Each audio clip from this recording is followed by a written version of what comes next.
Cookery சேனலை பார்த்து யார் வேணாலும் சமையல் பண்ணலாம். ஆனா சுவையான சமையல் பண்றது எப்படி? நான் இதயம் நல்லெண்ணெயில சமையல் பண்றேன். ஆஹா ஓஹோன்னு பாராட்டுறாங்க. நீங்களும் இதயம் நல்லெண்ணெயில சமையல் பண்ணுங்க, பாராட்ட வாங்குங்க. தினம் தோறும் வாங்குவே இதயம்.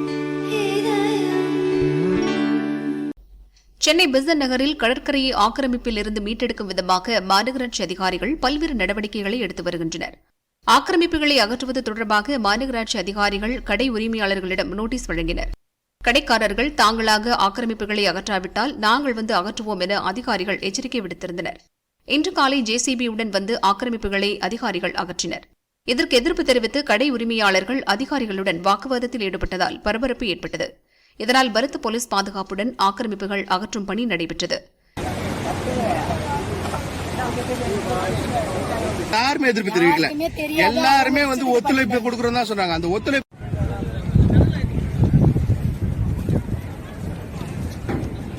20-30 ஆண்டுகள் கடற்கரையில் கடை போட்டு வாழ்க்கையை ஓட்டி வந்தவர்களை 2 நாளில் காலி செய்துவிட்டனர். லட்சம் லட்சமாக கடன் வாங்கி முதலீடு போட்டோம், எங்க போறதுன்னு தெரியல என கடைக்காரர்கள் கலங்கி நின்றனர். இந்த கடைங்களாம் வந்து ஆக்கிரமிப்பு கடைன்னு சொல்றாங்க. ஆக்சுவலா ஆக்கிரமிப்பு கிடையாது, இந்த நியூஸே தப்பு. இது எல்லாமே முறைப்படி கார்பரேஷன்ல 30 வருஷமா இங்க போட்டு இருக்க கடை. இதுக்கு தனிநபர் அடையாள அட்டை கொடுத்துருக்காங்க. 30 வருஷமா இந்த அட்டை இது வச்சுதான், இதுதான் ஒரு கடைக்கு கொடுக்குற அடையாள அட்டை. சரிங்களா? இந்த அடையாள அட்டை வந்து எல்லா கடைகளுக்குமே இந்த அடையாள அட்டை இருக்கு.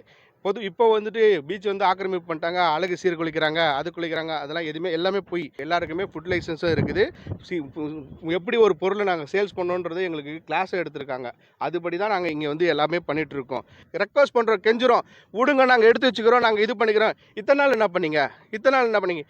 நோட்டீஸ் கொடுக்கும்போது என்ன டேட் அறிவிச்சிங்க? நோட்டீஸ் கொடுக்கும்போது எந்த டேட் அறிவிச்சிங்க? டேட் அறிவிக்கலையே. கடை இருக்கக்கூடாது. இன்னைக்கு நைட்டு வரீங்க, நாளைக்கு காலைல கடை தூக்கிங்கன்னா இதெல்லாம் சொப்பு சாமானுங்களை தூக்கி ஒரு நாள் வைக்கிறதுக்கு ஒரு கடையை 5 லட்சம் 10 லட்சம் செலவு பண்ணி வச்சிருக்கோம்.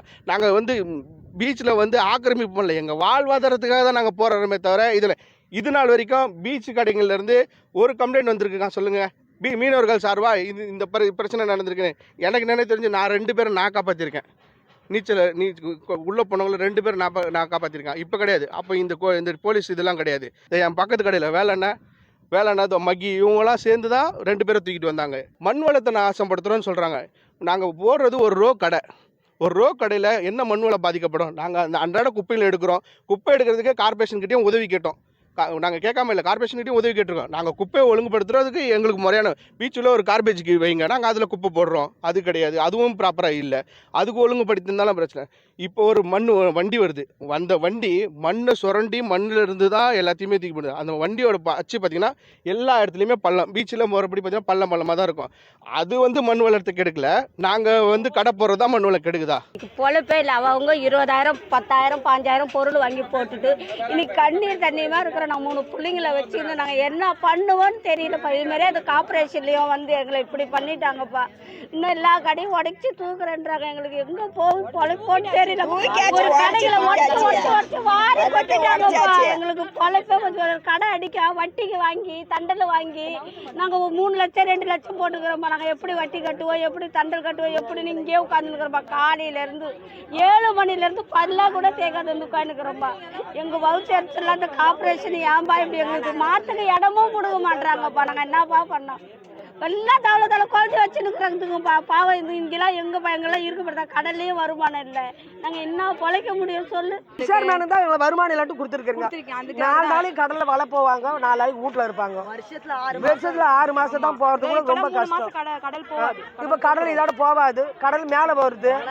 கடல் இன்னும் கொஞ்ச நாட்டம் உள்ள போவாங்க. எங்க இப்படியே இருந்தாக்கா நாங்கள் எப்படி போகிறது? அது கொஞ்சம் எங்களுக்கு தீர்வு வழி சொல்லுங்க சார். எங்களை வேறு வருமானம் கிடையாது சார். எங்களுக்கு ரொம்ப கஷ்டப்படுறோம் சார்.